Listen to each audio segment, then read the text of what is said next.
Before we begin this video, we just want to speak about our new partnership with the mobile sports app called Locker. Locker is a new sports app whose mission it is to centralise premium sports content and put the power in the hands of fans to personalise their world of sport from sources they love and trust. It's recently launched and is available in UK and Irish app stores. It's free to download and it's great for football fans. So ahead of the internationals, give it a download and let us know what you think. We will be announcing more about this partnership in the coming weeks, but you can list your favourite club, whether it's in the Premier League, whether it's in the Scottish League, whether it's in League of Ireland, and you can have all your stuff listed in a feed designated to you, and you can get push notifications as well to your club. So check it out, it's free to download and the link is in the bio. Hello, Market Irish Football Fan TV. It's myself, Paul Neal. I'm joined by the cameraman Luke for this one.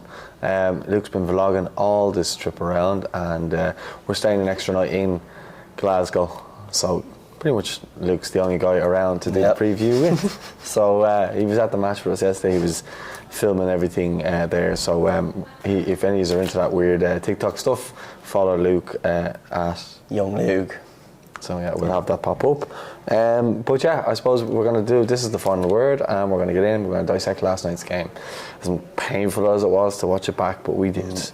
So yeah, I suppose just to start off with the lineup, because we were on our way to the game when the lineup obviously came in. So Bazunu back in goal, Kelleher was out through injury, he wasn't in the squad. Darragh O'Shea came in, John Egan came in, and Nathan Collins.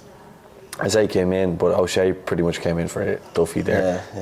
The two wing backs, McLean and Doherty, I think that was always going to be the case. In the midfield, I think picked itself from the last game at the Aviva with Cullen, Malumbi and Knight playing there, and then Obafemi and Power probably again like the midfield. You know, they're in there on merit off at the back of that game, even though I don't think Obafemi played against Ukraine. But anyway, that was the lineup. What were your thoughts? Do you think that was a strong lineup, or were you thinking? I think that was, I mean, in my head, that's what I would have went with myself. From watching the last game, obviously, like you said, the midfield picked itself from the previous games. But yeah, personally, I was quite happy with the lineup. You know, obviously, there could have been arguments for Obafemi and Ogbene. Either or could have started, but true form and stuff. Yeah. I mean, with Obafemi not playing as regularly, you know, you just never really know. But I think on the night he showed up to the best of his ability. But yeah, I mean, there's no real surprises. You know, John Egan captain was, I think, a good shout, to be fair. I think you could sense that it was going to be the same because he was at the press conference. Well, yeah, from that, yeah. We knew we kind of got given a hint early on, but yeah, I mean, no real surprises for me. Yeah, I was quite happy. I was actually looking forward to it. I was like, okay, I can live with that. I mean, you know, players like Robinson and that, you know, are on the bench. Yeah, okay, they might do something like come off. We'll talk about them later on in the show, but for what we have, look, we're not exactly blessed with the absolute best at the moment, and our better players aren't playing at club level. Doherty made sense at right wing back, maybe to get him a bit of games. McLean had played well in the reverse fixture in the Aviva and against Ukraine, so it made sense to play him there, and he has been playing very well for Stephen Kenny. But just looking at it here, I have notes written down in case anyone's wondering why I'm looking down. First 10 minutes, you know, both teams were kind of feeling each other out. But what I will say is, you know, in terms of an atmosphere, because when we got in there, how good was it? Like crazy atmosphere. It was, you know, easily one of the most. It was a perfect mix of like intimidation and also like just pure euphoria from Ireland fans. Like, but there was no like animosity throughout the whole thing. Like it was great atmosphere. It's always a kind of hard place to go to play a game and to, you know, try and cheer your team on. You can get drowned out fairly quick. But yeah, the Irish fans are up for it, and the atmosphere. Like first 10 minutes, I don't think they stopped singing the whole. Like even up until half time, my voice was nearly gone. So my voice is still your gone. voice is gone. So yeah, like it was incredible atmosphere, honestly. But yeah, the first 10 minutes, like, it was, they were feeling each other out, kind of, not a whole lot happening really, but. Well, it was just after the 10 minutes of feeling each other out, then exactly. Troy Parrott gets the offside chance, which looking back now, at the time I thought he was on in the stadium. That's why I always watch it back and then make the call then and kind of go, all right, fair enough.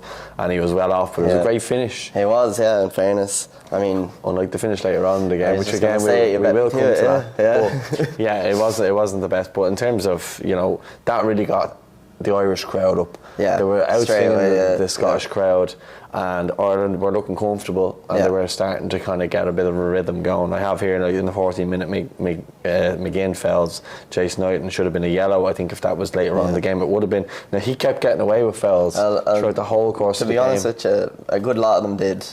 In my eyes. Mainly him though, because when I watched it back, I have countless lists of him fouling, and he should have been booked. And he should have been booked for kicking the ball away as well, because Josh Cullen got booked. But anyway, 16th minute, Obafemi starts a counter attack, and then Troy forces into the corner, which then led to the goal. Which you caught on camera. What an excellent thing to capture, but. McLean whips in the ball, causes a bit of pandemonium in the box. Malumbi keeps it back alive, which was a great header that he had to win, because if he didn't win that there on the counter, he wins it. A little flick from Collins, and like an instinctive striker, John Egan buries it, and what were your feelings when that goal went in? Because you were getting we have footage of it. I thought I was going to drop my camera, was my first thought, but the second it went in, like you almost felt the crowd move forward in a way, like everyone just went mental. The whole place was going mad. There was a flare as well at one point going off. Like it was crazy. I mean, you can see it all in the clip that we got. It was absolute pandemonium, and just from then on, like the Irish crowd were up for it.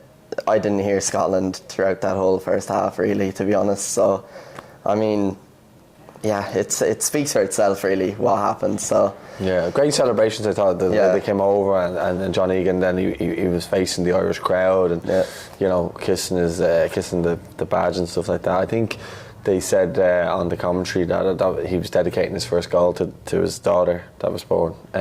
So congrats, John, if you're watching. But a great goal, and at that stage I felt like the game in Dublin, it's like, okay, we've got a goal, so we can calm it down a little bit. And to be fair, we were constantly high pressing, putting them under pressure, getting in their face, kind of what they did to us in the second half. And again, we will talk about that, but that's kind of where we're at. You can drink your pint if you want, feel free.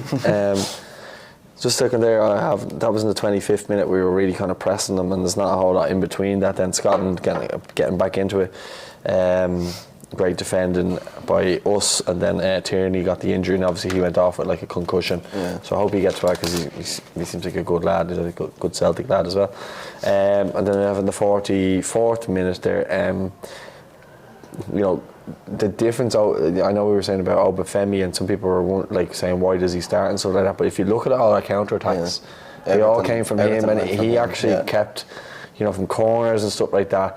He frightened the bollocks out of them for everything. Like every time they were going to, they thought they were getting it, he'd do something quick, and then he's just able to run with the ball and carry us up the pitch quickly and causing havoc. And that's what he did throughout, and he was creating chances for us. I wish he had got a few more games under his belt, just kind of leading up to this. But obviously we know the whole, Burnley link and all that type of stuff. But then Josh Cullen gets booked for kicking the ball away in and around that time. But then it's harsh considering McGinn gets away with it. But he's done worse, and he committed a couple more fouls. But then literally like a minute later, he commits a foul, and you're very lucky not to get a second yellow there. So the ref done us a favour in that. I don't think he done us a lot of favours throughout the course of the game. I didn't think he was good at all. From an Irish point of view, he gave Scotland a lot and gave us barely anything. But going into half time, 1-0, what were your thoughts? Well, it felt like we were cruising a little bit. I thought, even with all the counter attacks and everything, I thought surely if they keep that up, there's no way the Scots can handle it. So like going into the second half, I thought we were fairly comfortable. We were going to come out with that same intensity, you know, really give it to them, and really, because especially in Hampton Park, you don't want to give the Scots anything to shout about. Yeah. Because once that crowd gets behind them, it's a different game altogether. Your back's against the wall, and you know, just when you concede to a crowd like that, it's just not what you want. And I thought straight away, like 1-0 is not comfortable enough. I thought straight away they'll come out, same intensity, they'll be running at them. But what we got in the second half wasn't really, in my opinion anyway, it wasn't really the same. I don't know, it intensity. was a bit lethargic just kind of starting off in the second half, but I just kind of want to address something. I saw a lot of people online giving out that the Scots booed Aaron Levine. Apparently it's a thing they do. They boo every national anthem just as a ways of intimidation. So I don't think there was actually any real meaning behind it. I will say that all the Scottish fans we met outside were very pleasant. There was no trouble whatsoever. Throughout the whole course of the weekend, we met Rangers fans in pennies. In pennies, and they were wishing us well and everything like that. So there was no bad blood. So I don't think that's something that anyone should really be really looking into. But we'll bring it back to the football here anyway. I suppose, look, 49th minute, they get their goal. Jack Hendry scores the header. For me, Matt Doherty must do better when he's defending Ryan Christie. He just kind of lifts his leg up. It's kind of lazy-ish defending. I think he thinks Nathan Collins is behind him. He's not. A lot of people are blaming Collins, but for there, I think Matt Doherty has to do better. God, it's unfortunate because, like, as a defender or a goalkeeper, you make one mistake and you can get punished for it, and it's remembered for the game. Exactly. And Doherty did do a lot of good throughout the course of the game, but just ultimately, when they scored that goal, it was like, I think it silenced the Irish crowd. They got up, as you said, you don't want to give them anything to shout about, and we did early on. And it was such an easy goal to give away, considering if you kind of look at the overall game in terms of, you know, bodies on the line and blocks made and everything like that, it's just on that one occasion we didn't. And they got the goal. So what were your thoughts when the goal went in? Yeah, I mean, like I said straight away, like the crowd got behind them. The place was fucking rocking, like. And the second that happens, you know, you've just got your back's against the wall. You know, the place is hopping.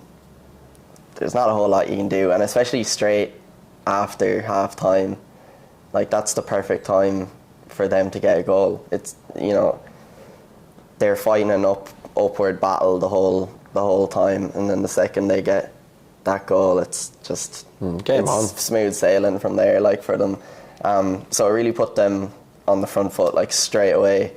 And whatever was said to them at half time must have really bucked them up. So I think, you know, to get a goal straight away in the second half, it's just not. It's never ideal situation in any form of football, you know, whether it's the highest level or the lowest level, you know straight away that you're in for a long second half. And I think the second we heard that crowd and our crowd was silenced, you know, the following 5 minutes after that, I mean, they were singing over us for the whole thing. Yeah, but I think we had a chance. Malumbi, a brilliant interception, and he set up Matt Doherty, who went on the right hand side, cut in, he like chopped back onto his left foot and fired it over, and that was a great chance to really just get us back in, you know, get the lead back in the game, and rectify his mistake that happened like 2 minutes before that. Do you know, and that's the disappointing thing, is that when Doherty seems to get in those situations for Ireland, he just seems to like crumble in front of guys. He's been in many different games I've covered, and he does it all the time, whereas you remember him playing for Wolves and he'd be burying those chances. But anyway, look, he made a hames of that chance and he fired it over, and it just seems to be frustrating now for him. But again, he's rusty, he's not playing week in, week out, and I think he does better maybe when he is playing week in, week out. I just have there 54th minute, I think McGinn had a shot and it was blocked by Darroch. He's brilliant. Again, I talked about bodies on the line, and then Nathan Collins, then he clears one with his head. not long after that. So it's just, again, bodies on the line. And then I suppose bringing it into the biggest chance then in the second half for us. You know, the corner after those lads that defended so well. Obafemi, as I mentioned, what a threat he was from counter-attacks. He starts the counter-attack, he skips over Ryan Christie, who I don't know if he got booked, but I thought he should have been. It wasn't that clear on RTE when I watched it back earlier, but he tries to take out Obafemi. He shows great strength, composure and pace to get into the position, and then the ball for Troy Parrott. He couldn't have asked for a better ball, and the only thing I would say was he probably wishes he didn't have that much time to think about it. And he just hits anywhere else but the place he hits it, it's probably a goal. I think he just needs to fire it into the opposite corner away from the goalkeeper. It's easy for us to sit here and say that, I know, respectively. But I think someone who's playing top level for his country should be, and someone who's as highly rated as he is as a finisher, should be finishing that. And especially when we see the composure he scored in the offside goal earlier in the game, you're thinking this fella is nailed on. And I think if we score that, I think we win the game. I think we sit in, we absorb, and we, soak up the pressure and win the game. But we didn't, and that was alarming. And then not long after that, Ogbene came on for Obafemi. He looked disgusted, he was taken off, but I'd say Stephen Kenny's probably just keeping him protected to try and keep him in for the Armenia game, because he did get injured against Scotland and he missed the Ukraine game. And I think he wanted him for that Ukraine game, so I think that's a key point in that. Ogbene's been doing well on club form. I think in the first 10 minutes, Ogbene got in behind. Look, he forced Craig Gordon into a mistake in one of his first kind of actions in the game. Unfortunately, it hits him straight at him. It didn't get a little bit of an angle that might have knocked it past Gordon. Unfortunately, it wasn't to be. Then I have there, in the 68th minute, Bazunu made a great save from Ryan Fraser.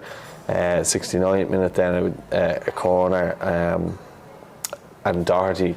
Again, I talk about moments of bodies on the line, but moments where you get remembered for making the mistake. He makes a brilliant header to stop it from going in. I think it was from Lyndon Dykes.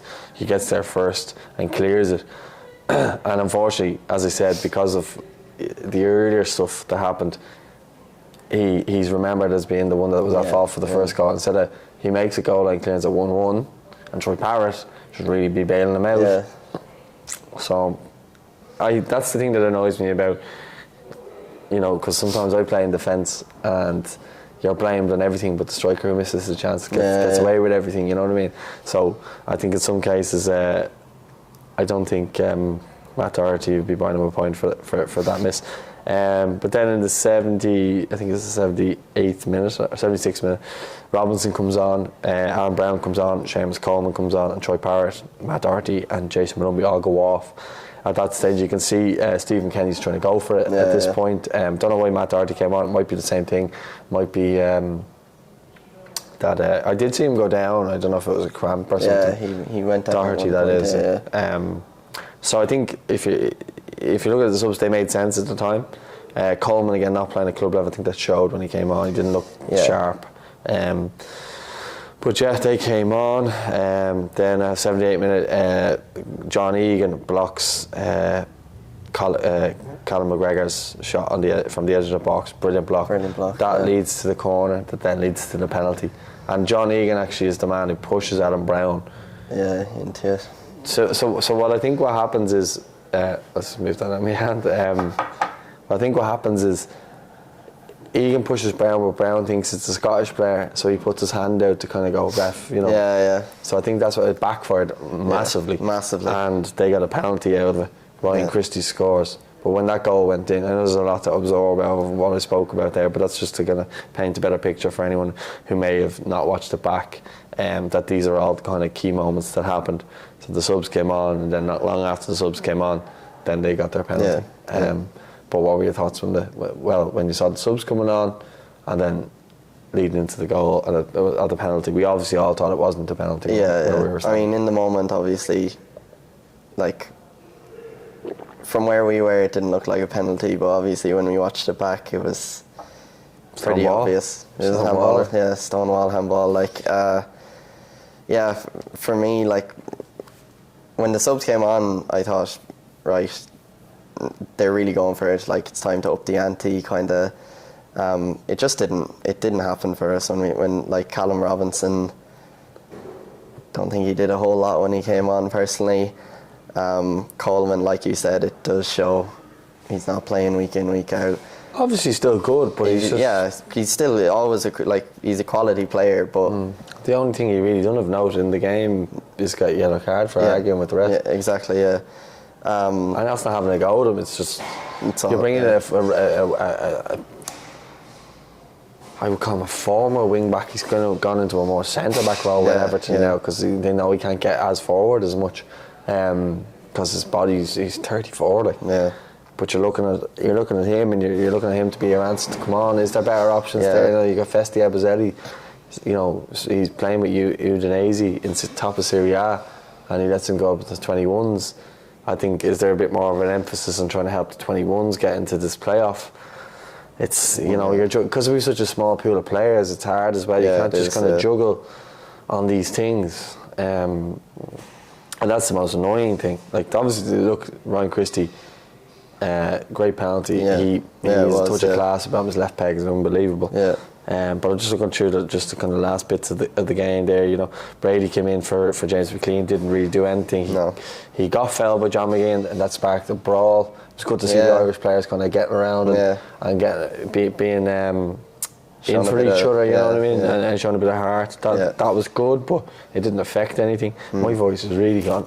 I can notice it. Then we had a corner, I remember, and it was hit too long, and Ogbene tried to bring it back into play. He slips, Ryan Fraser goes up the other end, hits a shot, hits it wide. Yeah. Far wide, to be honest. And Seamus Coleman had an effort which the keeper, Gordon, saved handy enough, and then Jason Knight had a tame enough header, and that's kind of really on the actual game. And it was a disappointing result because I thought we played well as a performance. As an overall performance, we obviously watched a bit on RTE. Shay Given and Liam Brady both said first half was excellent. Yeah. Second half, not so much, because again, it's just you're getting punished for maybe lapses of concentration from players who aren't playing every week. Yeah. And I think that's not a problem. I think that's the issue, and that's why those things happened. But you know, walking away from that game, it was a bit of a sour taste in the mouth. The fact that we did lose that game. So, what were you thinking? Well, it really took the wind out of our sails. Really, you know, in general.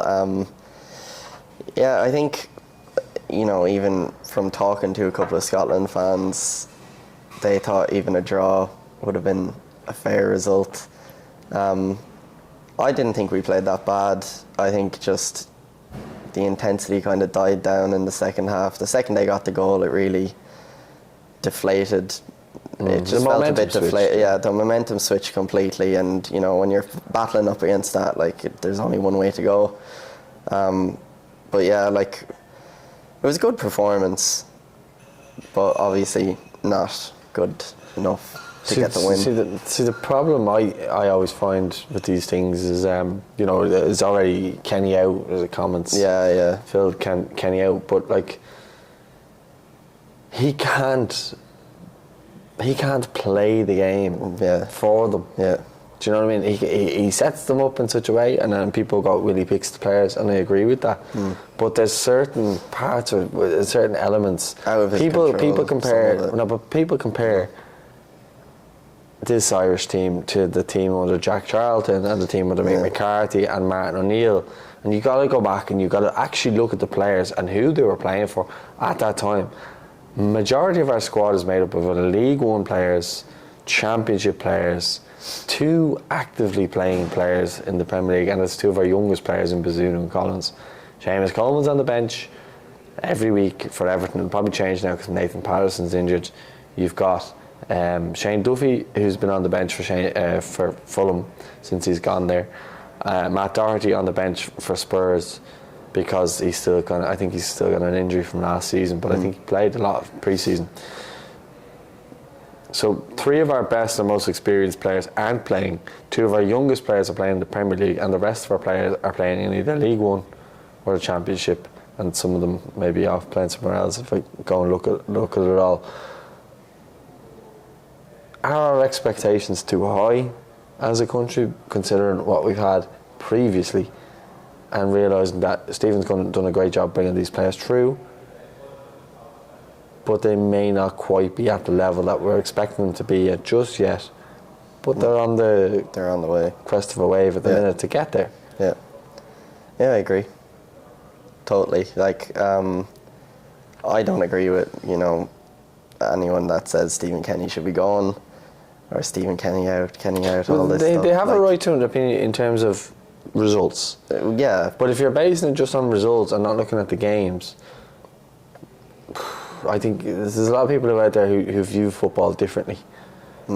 People just look at results, say that's not good enough, get them out. And that's why some of them were happy under Trapattoni or O'Neill or Mick McCarthy.